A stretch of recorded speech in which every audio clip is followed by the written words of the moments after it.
Il faut qu'aujourd'hui les gens prennent conscience de tout le potentiel qu'il y a derrière le pagne et qu'on mette les bouchées d'eau pour attraper nos frères en Afrique de l'Ouest, en Afrique de l'Est par exemple. Je suis Nelson Toumou, jeune Camerounais âgé de 29 ans, designer et promoteur de la marque DNA Clothing. J'ai fait l'école des travaux publics où j'ai eu un diplôme de technicien supérieur. Par la suite, je suis allé compléter mon cycle d'ingénieur en Tunisie et je suis revenu me chercher au pays, comme on dit.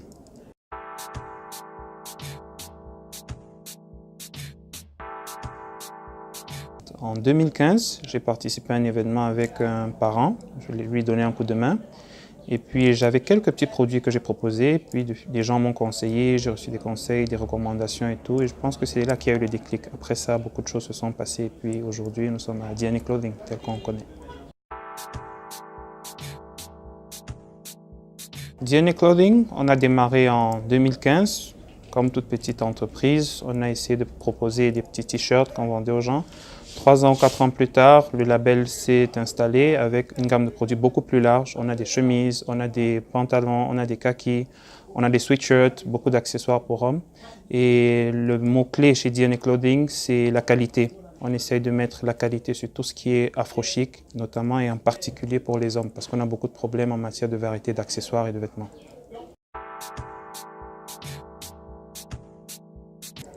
Pourquoi le pagne? Pour plusieurs raisons. Premièrement, le pagne est l'une des matières qui permet de revendiquer notre identité culturelle. Deuxièmement, le pagne est une matière qui, aujourd'hui, peut être facilement produite sur le continent africain. Et dans le cas d'espèces au Cameroun, par exemple, beaucoup de personnes font dans la friperie, on importe beaucoup de vêtements, alors que le pagne permet effectivement de créer beaucoup d'emplois et de nous valoriser beaucoup plus. Il y a beaucoup de stars aujourd'hui, par exemple, qui portent du pagne, qui ne sont d'ailleurs pas forcément africains. Et je pense que c'est un plus pour nous. C'est la raison pour laquelle on s'est tourné vers le pagne. Il faut valoriser ça.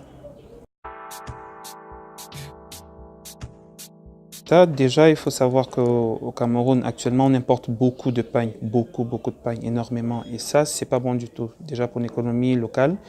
Et au vu de ce qu'on peut gagner derrière le pagne, le nombre d'emplois directs, indirects, la chaîne de valeur qui peut être créée. Et je pense que le fait que le gouvernement ne se focalise pas particulièrement sur ce secteur, il n'y a pas de mesures incitatives, ça pose un gros problème. Il faut qu'aujourd'hui les gens prennent conscience de tout le potentiel qu'il y a derrière le pagne et qu'on mette les bouchées d'eau pour attraper nos frères en Afrique de l'Ouest, en Afrique de l'Est par exemple, qui en ont fait tout un levier de l'économie nationale.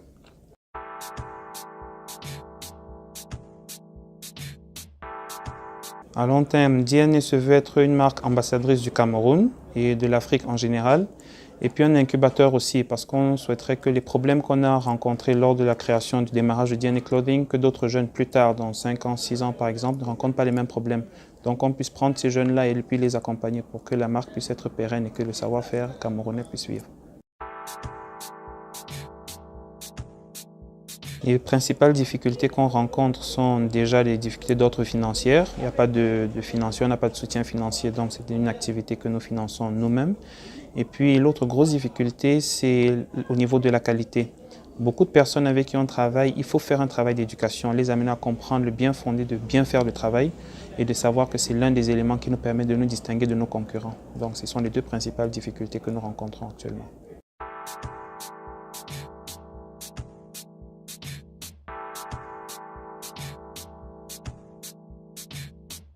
Je pense que l'entrepreneuriat au Cameroun se porte plutôt bien, mais les entrepreneurs doivent faire beaucoup plus d'efforts parce que le gros de l'effort, les gros des sacrifices viennent des entrepreneurs et pas du système.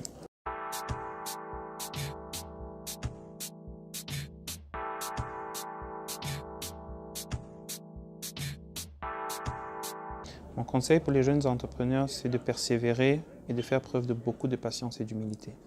Nous, déjà, on a commencé avec presque rien. Aujourd'hui, on ne peut pas dire qu'on a tout, mais on a fait notre bout de chemin, on continue de le faire. On pense qu'on va atteindre nos objectifs d'ici peu.